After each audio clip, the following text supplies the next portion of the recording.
Please help us welcome our keynote speaker, Dr. Holly Lane.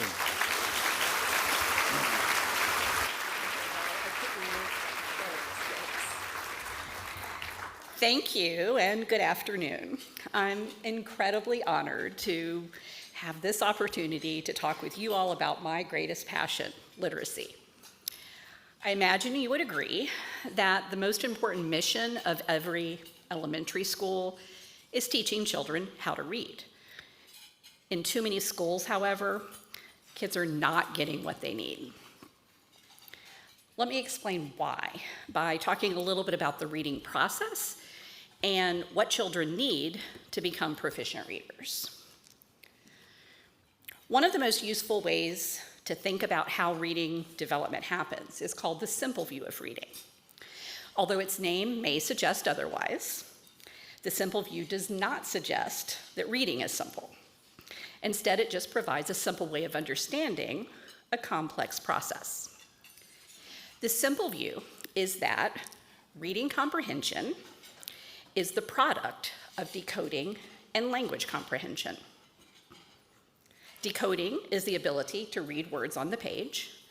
Language comprehension is the ability to understand spoken language. The word product is very important here because this means this can be expressed as a mathematical formula. You thought we were going to be talking about reading. We're talking about math now. D times LC equals RC. Of course, we know that anything multiplied by 0 equals 0. So this means that if either decoding or language comprehension are missing, reading comprehension will also be missing.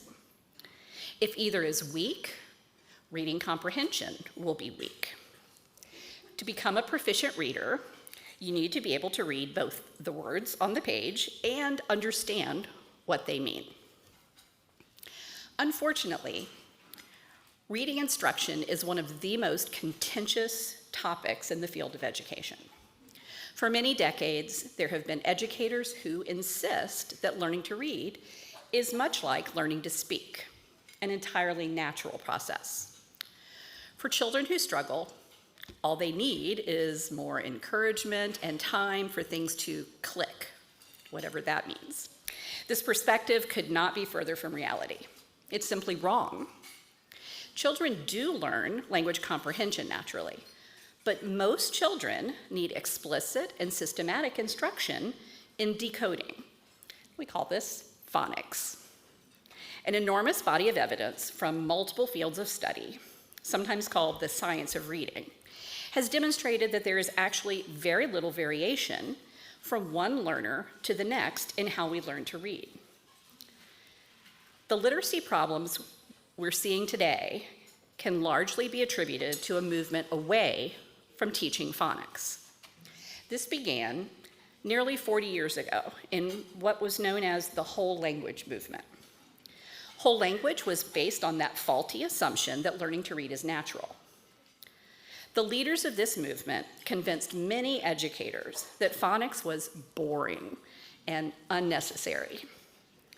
Later, when whole language was proven to be ineffective, the field made a shift to what became known as balanced literacy.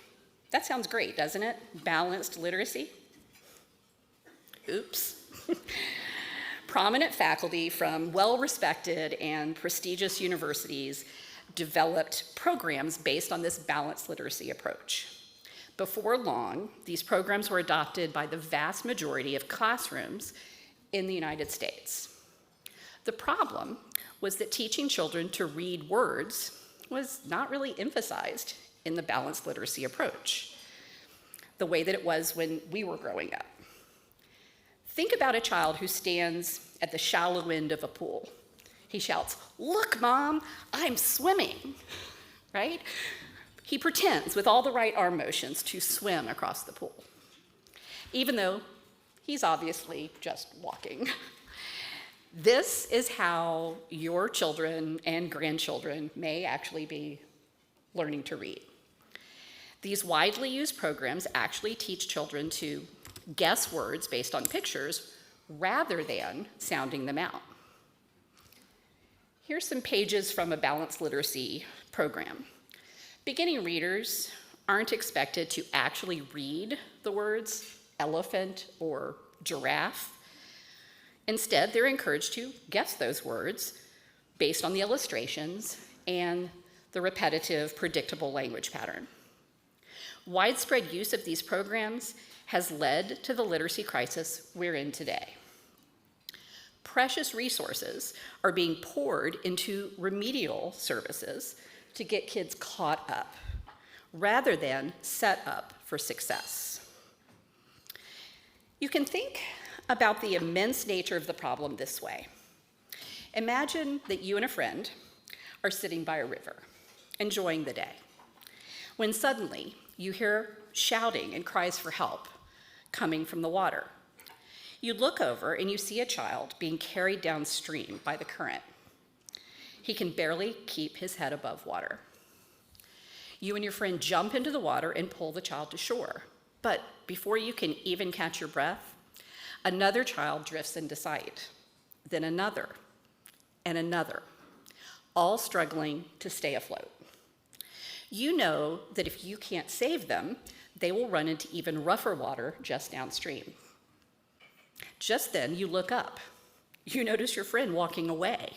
You shout, "Where are you going? I need your help to rescue all of these kids." Your friend turns and answers, "I'm heading upstream to find out why they're falling into the river in the first place." In an ideal world, we would be able to go way upstream and tackle those giant systemic issues, those root causes of illiteracy. We would eradicate poverty. We would ensure that all children receive adequate nutrition. All parents would be well educated. You get the picture. What we can do right now is to begin to prevent the problem in the first place and change the way that we teach beginning reading. Let me tell you about some of the upstream efforts at the University of Florida Literacy Institute. Our work started with teacher preparation. Our mission was to ensure UF education majors began their careers well-equipped to teach reading using effective evidence-based methods. But a majority of teachers in the field do not have that kind of preparation that our graduates have. Nationwide, universities vary wildly in the quality of reading teacher preparation. To make matters worse, because we have such a dire teacher shortage, many individuals with little or no training at all are being hired. So we broadened our approach to provide support to current teachers. That expanded to working with school and district leaders across the state of Florida. One of them was a principal in St. Johns County who wanted to save her students from floating downstream. The instructional materials her teachers used were based on ineffective methods, so we offered to develop phonics lesson plans for them. These lessons aligned with the science on how children learn to read. They were easy to implement, and most importantly, they worked. We called it UFLI Foundations. They implemented these lessons beginning in fall of 2020, which you'll recall was just after a spring of pandemic shutdowns. Their student scores at the beginning of the year were the worst they had ever seen, but by the end of the year, scores were the best they'd ever seen, even better than before COVID. The results were so remarkable, in fact, that they caught the attention of the superintendent in Alachua County, right in UF's backyard. She decided to pilot these phonics lessons in every kindergarten, first, and second grade classroom in the district. Here's one kindergarten classroom from Alachua County. These are the scores in September before this teacher began implementing UFLI Foundations. Now, without getting into too much detail about what these reading test scores show, just know red and yellow are bad, green and blue are good. Doesn't look too promising, right?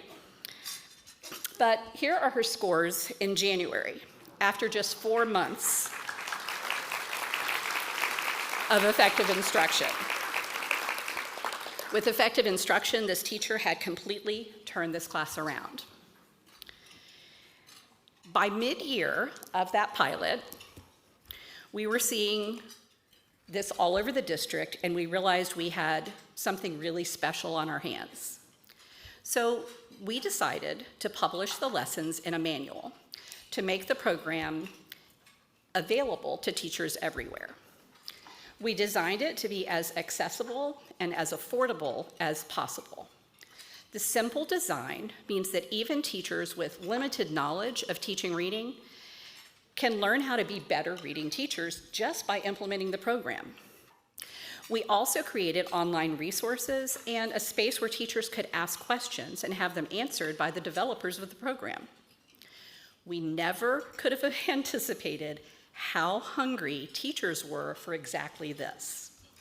UFLI Foundations was released in August of 2022, and now only 18 months later, it's being used in well over 250,000 classrooms. Right?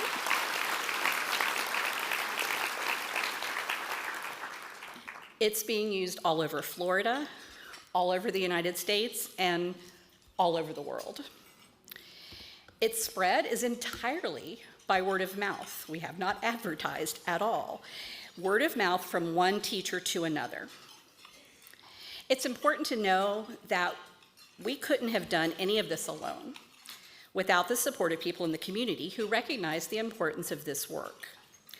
One person in particular happens to be a neighbor of yours. You might know this guy, James Patterson, a Palm Beach resident and best-selling author. For many years, he has been one of UFLI's strongest champions, and there is no way we could have gotten as far as we have without his support. I want to share his passion for this work with a short clip from a commencement speech he gave at UF just as we were starting this work. My wife and I have a whole bunch of 450 teaching scholarships around the country, and we've given away a couple of million books. But the most important thing that we're doing right now involves the University of Florida, and it's promoting literacy across the state. Right now, only 43% of the kids read at grade level, which is a tragedy. The best in the country is Massachusetts, and they're only at 62%. The University of Florida, your glorious university, has been testing the program for 5 years, and they have the percentage of kids reading up in the 80s. And I'm involved with the university trying to take this program across all of Florida. We've talked to people in the Senate, in Tallahassee, in the House. Recently, I met with Governor DeSantis, and we're currently testing the program in several districts. If we get good numbers, this literacy program will go across the state of Florida, and it will save lives. It will be a huge win for the children of Florida, a huge win for Florida's teachers, a huge win for the state government, a huge win for the University of Florida. And you can help. Spread the word, send a letter to the governor, anything you can do to get them to pay attention to this, because if you don't get kids reading, if the kids can't read, you're building a house with no foundation.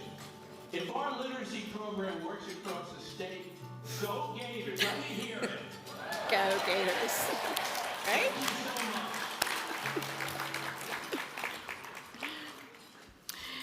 Well, we are dedicated to building that strong foundation, and we are not alone in going upstream to help solve these problems. There are fantastic community-based programs, some of them represented in this room today, who are working on this issue by supporting classrooms, by supporting after-school tutoring and summer programs, by supporting families. So I want to end my talk today by embracing the theme of this event, hope for early education, because the research and practice bears out that we can help teachers be successful. We can help tutors make an impact. We can help kids, like this little girl, learn to read all the words. We can do this together. Thank you.